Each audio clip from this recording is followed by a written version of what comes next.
विपश्यना के संबंध में एक मित्र ने प्रश्न पूछा कि विपश्यना में जब हम अपने पूरे शरीर का निरीक्षण करते हैं, अपने अणु को देखने की कोशिश करते हैं, अपने अंग प्रत्यंग को देखने की कोशिश करते हैं, इससे क्या होता है? यह प्रश्न है। सबसे पहले हमें यह समझना होगा कि विपश्यना या आनापान स्मृति योग हम क्यों करते हैं, इसके पीछे का विज्ञान क्या है, इसके पीछे के कारण क्या हैं। आज का जो दौर चल रहा है इसमें तो विपश्यना और आनापान स्मृति योग बहुत ही जरूरी हो जाता है। छोटे छोटे बच्चों से लेकर बुजुर्ग तक, बड़ी उम्र तक के सभी लोग अपने कंसंट्रेशन की वजह से, अपने मन के इतने वेग की वजह से, अपने मन के इतने चलायमान हो जाने की वजह से बहुत परेशान हो चुके हैं। उनका कंसंट्रेशन पूरी तरह से खत्म हो चुका है। बच्चों का पढ़ाई में मन नहीं लगता, बड़ों का कामकाज में मन नहीं लगता और बुजुर्गों का खाली बैठने में मन नहीं लगता। जीवन कहाँ चला गया हमारा?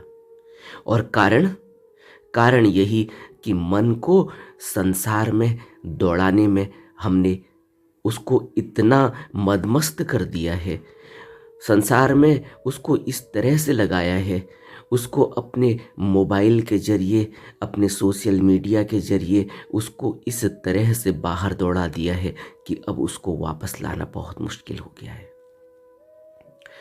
और भगवान बुद्ध ने विपश्यना ध्यान विधि हमें आज से 2800 साल पहले बताई थी। सोचो, आज से 2800 साल पहले जब विपश्यना को भगवान बुद्ध ने हमें बताया, आनापान स्मृति योग को हमें बताया, उस समय तो क्या मन इसी अवस्था में चल रहा था? क्या मन इतनी ही तेज गति से बाहर दौड़ रहा था? क्या हमारा मन इतना ही विचलित हो चुका था? अगर इस प्रश्न का उत्तर खोजेंगे तो शायद यही उत्तर मिलेगा कि नहीं, उस समय शायद इतना नहीं होगा, क्योंकि उस समय के समाज में यह कहीं भी पढ़ने में या विचार करने में नहीं आता है कि उस समय कोई सोशल मीडिया का इतना प्रभाव था, कोई मोबाइल का या कोई और इस तरह के साधन थे जिससे मनुष्य का मन इतना बाहर दौड़ चुका था। उसके बावजूद भगवान बुद्ध ने आनापान स्मृति और विपश्यना का आगाज किया, उसको हमारे लिए बताया। क्यों और आज क्या स्थिति हो चुकी है? अगर दोनों को तुलनात्मक अध्ययन दोनों का करेंगे तो हमें यह बात स्पष्ट होती है कि विपश्यना ध्यान की ज़रूरत, आनापान स्मृति योग की ज़रूरत किसी भी युग में हम क्यों न हो, हमें है। क्यों? क्योंकि मन को संसार में दौड़ने से, मन को संसार की तरफ जाने से, मन को अपने से बाहर जाने से, अपनी आँखों को बाहर जाने से रोकने का एकमात्र उपाय है कि हम उसको अपनी तरफ लगाएं, अपने शरीर की तरफ देखें, अपने मन की तरफ देखें और अपने अंतरतम में देखें। लेकिन हम सीधे अपने मन को नहीं देख पाएंगे, सीधे हम अपने अंतरतम में, अपने अंदर की तरफ नहीं मुड़ पाएंगे। हमें स्थूल से प्रयास करना होगा। स्थूल का अर्थ है कि हमें शरीर की तरफ मुड़ना होगा। थोड़ा समझने की कोशिश करें कि क्यों विपश्यना में हमें शरीर को, अपने अंग प्रत्यंग को, अपने अणु अणु को, अपने रोम रोम को देखने के बारे में कहा गया है। हमें इस अभ्यास के बारे में कहा गया। हमें आनापान स्मृति योग में सांस को देखने की बात कही गई। इस बात को थोड़ा सा गहरे में विचार करें कि ऐसा क्यों है। ऐसा इसलिए है कि मन की एक स्वाभाविक आदत है कि वह बाहर की तरफ जाता है। बाहर कहाँ से जाता है? इंद्रियों के जरिए बाहर जाता है। भगवान बुद्ध ने हमें 6 आयतन की बात की, सठाइथन जिसको कहते हैं। और वह 6 आयतन क्या हैं? वो 5 इंद्रियां और छठा मन, इसको उन्होंने 6 आयतन कहे। 5 इंद्रियां कौन सी हैं? जिनसे हमारा मन इस शरीर से बाहर की तरफ, बाहर के पदार्थों में, बाहर की वस्तुओं में, बाहर के व्यक्तियों में और भावना और वेदनाओं में दौड़ता है बाहर की तरफ। वो क्या हैं? वो 5 इंद्रियां हैं: आँख, कान, नाक, मुंह, स्वाद मुंह से, और 5वां त्वचा से स्पर्श, और छठा मन। मन जब है तो मन तो पूरा का पूरा है, जिसमें वेदनाएं हैं, जिसमें भावनाएं हैं, जिसमें संज्ञा है, जिसमें रूप और नाम है, जिसमें संस्कार हैं और जिसमें विज्ञान है। इस पूरे को उपस्कंद में हमने अच्छी तरह से समझा है मन के बारे में। लेकिन यहाँ जो बात हो रही है कि इस मन और इस इंद्रियों के जरिए हमारा यह पूरा का पूरा मन बाहर फैल जाता है और बाहर पदार्थों में और कृत्यों में और बाहर की वस्तुओं में अटक जाता है। जब बाहर अटक जाता है तो शरीर का होश नहीं रहता, अपने अंतरतम का होश नहीं रहता, और क्या कृत्य हो रहा है उसका होश नहीं रहता।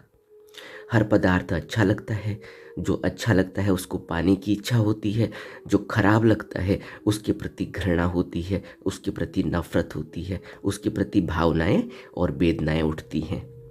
भावनाएं उठें, वेदनाएं उठें, अच्छी उठें या बुरी उठें, इन सब का प्रभाव हमारे मन पर पड़ता है और इसी मन के प्रभाव से हमारा पूरा व्यक्तित्व बनता है और इसी मन के प्रभाव से हमारे पूरे कार्यकलाप चलते हैं, हमारे कृत्य चलते हैं, हमारा कर्म होता है और इन कर्मों की वजह से हमारे संस्कार लगते हैं और बार बार इस भवलोक में जन्म और मृत्यु का कारण बनता है। बार बार दुख भोगना पड़ता है। किसको सुख है यहाँ? जरा पूछें उससे जो इस संसार में सबसे बड़ा आदमी बनने की कोशिश कर रहा है, जिसके पास बहुत कुछ है, उतना है जितनी की आप कल्पना नहीं कर सकते। उससे पूछो क्या वो सुखी है? और उससे पूछो जिसके पास कुछ भी नहीं है, क्या वो सुखी है? बुद्ध पुरुषों के अलावा इस संसार में कोई सुखी नहीं। और बुद्ध पुरुषों ने इसीलिए सुख के बारे में बात की और सुख का मार्ग बताया। और सुख का मार्ग क्या बताया? सुख का मार्ग बताया ध्यान। और भगवान बुद्ध ने हमें विपश्यना ध्यान की तकनीक दी और क्या बताया कि अपने मन को अपने शरीर की तरफ मोड़ो। सबसे स्थूल यही है जिसकी तरफ को तुम देख सकते हो। सबसे स्थूल महसूस करने के लिए है सांस, और न तो यह सांस और न तो यह शरीर तुम अपने मन से बना सकते और अपने मन से बिगाड़ सकते। यह तो स्वतः ही चल रहा है। यह शरीर तुम्हें मिला हुआ है। तुमने कोई हाथ नहीं बनाया, तुमने अपना कोई पाँव नहीं बनाया, तुमने अपना कोई शरीर का कोई अंग नहीं बनाया, तुम्हें मिला हुआ है और तुम्हें यह सांस मिली हुई है, स्वतः ही चल रही है। अगर इंसान लेने वाला होता तो भूल जाता। जरा सोचो, हम अपने जरूरी काम भूल जाते हैं। हम कई बार पैसा गिनते गिनते यह भी भूल जाते हैं कि चाय सामने रखी है या किसी कोई व्यक्ति सामने बैठा है या किसी और काम को जो इससे ज़रूरी है हमें करना है, हम भूल जाते हैं। हमें पेशाब आई हो, हमें पोटी आई हो, हम भूल जाते हैं क्योंकि उससे ज़रूरी बात है कि अभी पैसा गिनना है। देखा आपने? या अभी हमने संगीत का अभ्यास करना है, हम भूल जाते हैं कि हमें पेशाब लगी हुई है। हम सोचते हैं कि थोड़ा और रोक लें। क्या हुआ? उससे ज़रूरी काम। तो क्या इसमें सांस कहीं याद आ रही है? अगर मनुष्य सांस लेने वाला होता तो फिर तो उसकी मृत्यु कब की हो चुकी होती, फिर तो वह जिंदा ही नहीं हो सकता था। फिर तो बचपन में तो बिल्कुल ही बेहोशी होती है। हम कभी बचपन से बड़े नहीं हो पाते, हम कभी इस संसार में कोई कृत्य नहीं कर पाते। सब कुछ स्वतः कुदरत जन्य है, हमें मिला हुआ है। इस कुदरत जन्य सांस को और इस कुदरत जन्य शरीर का फ़ायदा उठाने के लिए भगवान बुद्ध ने हमें कहा कि आप यहाँ से शुरुआत करो। यह शुरुआत है, यह अंत नहीं है। अंत तो अभी हमें पता ही नहीं, अंत का तो हम कभी कल्पना भी नहीं कर सकते। हम बुद्ध को देख नहीं सकते, शरीर में दिखाई देते हैं, उसके बावजूद भी जान नहीं सकते, क्योंकि हमारी तरह हाड़ मांस का पुतला हमारे सामने दिखाई देता है, हमारी तरह बात करते हुए दिखाई देता है, हमारी तरह भाषा का प्रयोग करता है, हमारी तरह खाता है, पीता है, चलता है। तो हमें गुरु की कोई असलियत का पता नहीं चल पाता। क्यों? क्योंकि अभी हमारे अंदर वह दृष्टि नहीं, अभी हमने अपने अंदर देखा नहीं। तब भगवान बुद्ध ने शुरुआत की बात कही कि आनापान स्मृति से हम अपने सांसों को देखकर, अपने सांसों को महसूस करते हुए अपनी सांसों को समझने का प्रयास करें। अपनी सांसों की तरफ को अपना रुख मोड़ लें, अपनी सांसों की तरफ अपने मन को लगा दें। इससे क्या होगा? इससे यह होगा कि हमारा मन जो बाहर की तरफ पदार्थों की तरफ दौड़ रहा है, मन को कोई मतलब नहीं कि बाहर अच्छा है बुरा है, मन को कोई मतलब नहीं कि बाहर उसके काम की कोई चीज़ है नहीं है, मन को कोई मतलब नहीं कि बाहर जो वह खोज रहा है उसके खोज कि वह उसकी खोज पूरी हो रही है या उसकी खोज पूरी नहीं हो रही है। उसको तो चलना है, वह तो लगातार चलना चाहता है। तो बेहतर यही है कि उसको हम अपने अंदर की ओर मोड़ें, अंदर को चलाएं। अपने अंदर को चलाएंगे, अपने अंतरतम में भी एक आकाश है। बाहर आकाश नहीं है, बाहर तो प्रतिलिपि है, बाहर तो छाया है। जो बाहर दिख रहा है वह सब अंदर भी है। इसी को यह कहा कि जो इस अंड में है वह पिंड में है, और जो पिंड में है वह ब्रह्मांड में है। इस बात को समझने की कोशिश करनी चाहिए कि सब कुछ अंदर ही है, बाहर कुछ नहीं है। नानक ने कहा, सब कुछ घर में बाहर नाही, बाहर ढूंढे सो भरम भुलाई। सब कुछ घर में, बाहर नहीं। जब यहाँ घर की बात कर रहे हैं, घर का मतलब है कि घट में, अपने अंदर, अपने इस शरीर के अंदर, इस मन के अंदर ही सब कुछ है। और जो बाहर ढूंढता है वो भरम में फंसा हुआ है, उसको कुछ नहीं मिलता, उसकी मृत्यु ऐसे ही हो जाती है और वह खाली हाथ चले जाता है और फिर भवलोक में फिर पैदा होता है अपने संस्कारों के हिसाब से। हमें समझना चाहिए, बुद्ध पुरुषों की वाणी को समझना चाहिए। और बुद्ध पुरुषों ने हमें जो उपदेश दिए, बुद्ध पुरुषों ने हमें जो ज्ञान दिया, बुद्ध पुरुषों ने हमें जो तकनीक बताई, उस तकनीक को समझने की कोशिश करनी चाहिए। तो जो इन मित्र ने प्रश्न पूछा है कि इससे क्या होगा, इससे यह होगा कि जो मन बाहर दौड़ रहा है, जो यह बार बार विचार उठ रहे हैं, मेरा यह हो गया, मेरा वो हो गया, मेरे को उसने गुस्सा कर दिया, मेरे को उसने गाली दे दी, मेरे साथ इसने बुरा कर दिया, मेरे साथ उसने बुरा कर दिया, वो मुझे छोड़ कर चला गया, उसने मुझे लूट लिया, उसने मुझे छीन लिया, मेरा छीन लिया, उसने मुझे धोखा दे दिया। यह बातें क्यों उठ रही हैं?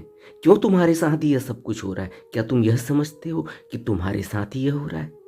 यह तो हर व्यक्ति के साथ हो रहा है, यह तो हर प्राणी के साथ हो रहा है। पूछो उस मधुमक्खी से, क्या तुम्हें मधुमक्खी से ज्यादा दुख होगा?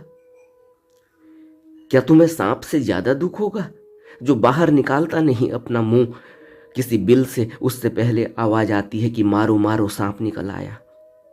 क्या तुम्हें उससे ज्यादा दुख है?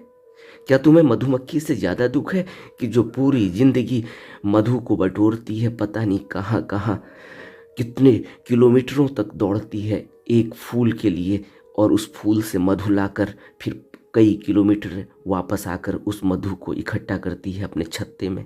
पूरे दिन सुबह से लेकर शाम तक उसकी दौड़ चलती है, और फिर एक मधु निकालने वाला आता है मुंह पर नकाब लगाकर और मसाल जलाकर, और पूरे छत्ते को लूट कर ले जाता है, और मधुमक्खियां मर जाती हैं। जो अपनी जान बचा पाती हैं वो भाग जाती हैं। क्या उन्होंने इसलिए मधु को इकट्ठा किया था? क्या तुम्हारे साथ यह दुख है? कौन प्राणी यहां सुखी है? जरा विचार करो, इस जिंदगी को समझो, इस मृत्यु लोक को समझो, इस भवलोक को समझो। अगर बुद्ध कह रहे हैं कि इस संसार में दुख है और यह आर्य सत्य है, तो इसको समझो। यह दुख तुम्हें ही नहीं, हर प्राणी यहां दुख भोग रहा है। कोई यहां सुखी नहीं, कोई हो नहीं सकता। सुख का सिर्फ एक मार्ग है, जो बुद्ध ने कहा आर्य अष्टांगिक मार्ग। यह मध्य मार्ग है। इस मार्ग के जरिए अभ्यास कर कर हम उस स्थिति में पहुंच सकते हैं जो कमलवत स्थिति है, जो इस संसार में रहकर भी इस कमल की तरह इस कीचड़ से, संसार रूपी कीचड़ से ऊपर उठकर विचरना, ऊपर उठकर जिंदगी को जीना। तो जिसने भी अभ्यास किया, जिसने भी विपश्यना किया, जिसने भी ध्यान किया, वह ध्यान दिया ही इसलिए जाता है, वो ध्यान की तकनीक बताई ही इसलिए जाती है कि हम अपने मन को इस संसार के पदार्थों से, इस संसार के कृत्यों से, भावनाओं, वेदनाओं और कामनाओं से इसको उस तरफ को मोड़ें जिस तरफ ये थोड़ा सा रुके, थोड़ा सा ठहरे। जैसे ही ये ठहरता है वैसे ही यह फिर इसकी यात्रा अंतरतम में होनी शुरू हो जाती है, अपने अंदर होनी शुरू हो जाती है, अपने घट में। सब कुछ घर में, बाहर नहीं, सब कुछ घट में है। कबीर ने कहा कि इस घट के अलावा और कहीं कुछ नहीं। घट की तरफ बढ़ना चाहिए, और घट में आने के लिए, अपने घट की तरफ बढ़ने के लिए, अपने अंतरतम में प्रवेश करने के लिए, अपने मन को बाहर से अंदर की तरफ मोड़ने के लिए ध्यान करना होता है। इस मन को बाहर से अंदर की तरफ मोड़ना होता है। उसके लिए पहला प्रयास है आनापान स्मृति योग। यह आनापान स्मृति योग में हम अपनी आती जाती सांसों को, जो कुदरत जन्य है, अपनी तरफ से हम लेते नहीं, अपनी तरफ से हम छोड़ते नहीं। हम तो सिर्फ इस मन को जो सोच रहा है, कभी कामनाएं सोच रहा है, जब वासनाएं सोच रहा है, कभी यह गुस्सा के बारे में सोच रहा है, कभी यह और तृष्णा के बारे में सोच रहा है, इसको वहाँ से निकाल कर इसको सांसों की तरफ लगा देना है। सांस तो कुदरत जन्य चल रही है अपने से, वहाँ इसको टिका देना है कि तुम अब सांस को देखो। और जैसे ही यह मन सांस की तरफ मुड़ता है, थोड़ी देर रुकता है, चाहे एक घड़ी रुके, चाहे 1 मिनट रुके, चाहे 1 पल रुके, शुरुआत वहीं से करनी होगी। इससे तो बढ़िया है ना कि तुमने किसी आदमी के बारे में बुराई कर रहे हो, या किसी आदमी ने तुम्हें कुछ कह दिया था, तुम्हारे अंदर वो भाव बैठे हुए हैं। उन भावों को बार बार रिपीट करने से तो बेहतर है कि तुम अपनी सांस पर आके रुके, 1 पल के लिए ठहरोगे, फिर यही 1 पल 2 पल हो जाएंगे, फिर यह 3 पल हो जाएंगे, फिर यह 4 पल हो जाएंगे, फिर यह 5 पल हो जाएंगे। और एक दिन ऐसा भी आएगा जब तुम 10 सेकंड के लिए रुकोगे। एक दिन ऐसा भी आएगा जब तुम 15 सेकंड के लिए रुकोगे। एक दिन ऐसा भी आएगा जब तुम 30 सेकंड के लिए रुकोगे। और तुम्हें पता है, जब तुम 30 सेकंड के लिए और 1 मिनट के लिए भी अगर अपनी सांसों पर रुक पाते हो, तो तुमने कितनी बड़ी उपलब्धि हासिल कर ली। तुम्हें पता है कि तुम्हारे अंदर कितनी ऊर्जा एकत्रित होने लगी। तुम्हें पता है, मनुष्य की पूरी ऊर्जा को यह मन बाहर छितरा देता है, बाहर बर्बाद कर देता है।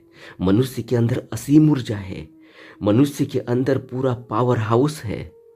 मनुष्य के अंदर कितनी ऊर्जा है, इसका अंदाजा तुम लगा पाओगे? किसी बुद्ध पुरुष को देखो, किसी बुद्ध पुरुष के बारे में जरा सा मनन करो अपने अंदर, तब पता चलेगा कि कितनी पावर मनुष्य के अंदर है। बुद्ध पुरुषों ने यह करके दिखाया, हमें बताया, हमारे सामने जिए, हमारे सामने उनकी जीवनी है। कितना पावर हाउस है। आज तक बुद्ध को गए हुए 2800 साल हो गए, उनकी वह ऊर्जा आज तक हमें मार्गदर्शन दे रही है। उनकी वह ऊर्जा आज तक हमें चलायमान कर रही है, आज तक हमें ऊर्जा दे रही है। सोचो तो, जब किसी के अंदर बुद्धत्व घटित होता होगा, उसके अंदर कितनी ऊर्जा हो जाती होगी, एकत्रित हो जाती होगी, तब वह औरों को भी कितना जीवंत कर देता है, औरों को भी कितना कितना नया जीवन देता है। कभी हमने इस पर विचार किया? और हमारी स्थिति क्या है? हम तो मरणासन हो रहे हैं एकदम से। हमारी स्थिति तो मरने वाली सी हो रही है, जैसे कोई मरा मरा सा। तभी तो बुद्ध कहते हैं यहाँ मुर्दे चल रहे हैं। बुद्ध पुरुषों के वचन हैं ये, यहाँ मुर्दे चल रहे हैं। यहाँ आदमी शराबी की तरह मदमस्त चल रहा है, उन्मत्त हाथी की तरह चल रहा है। बुद्ध कहते हैं पागल हाथी की तरह। बड़ा कठोर वचन लगता है, बड़ी पीड़ा होती है, बड़ा दुख उठता है कि कोई कैसे कह सकता है ऐसे।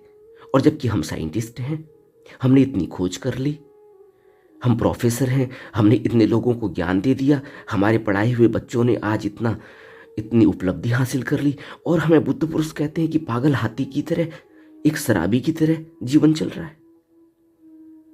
जरा विचार तो करना चाहिए अपनी तरफ की क्यों कह रहे हैं।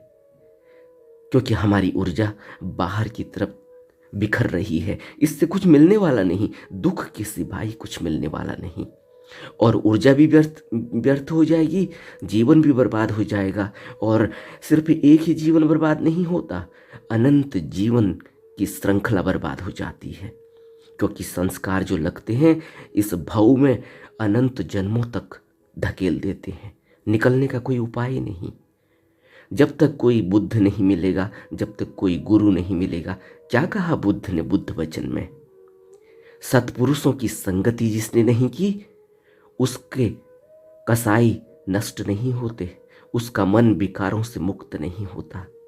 यह बुद्ध वचन अपने मन में बहुत गहरे में बैठा लेने चाहिए कि जिन्होंने सत्पुरुषों की संगति नहीं की, आर्यों के दर्शन नहीं किए, आर्यों के सत्संग का हिस्सा नहीं बना, आर्यों के दर्शन नहीं किए, आर्यों का सत्संग नहीं सुना, आर्यों की संगति नहीं की, सत्पुरुषों की संगति नहीं की, सद्धर्म नहीं सुना, वह मुक्त नहीं हो सकता। यह बुद्ध वचन है और यह ध्रुव सत्य है, इसको टाला भी नहीं जा सकता।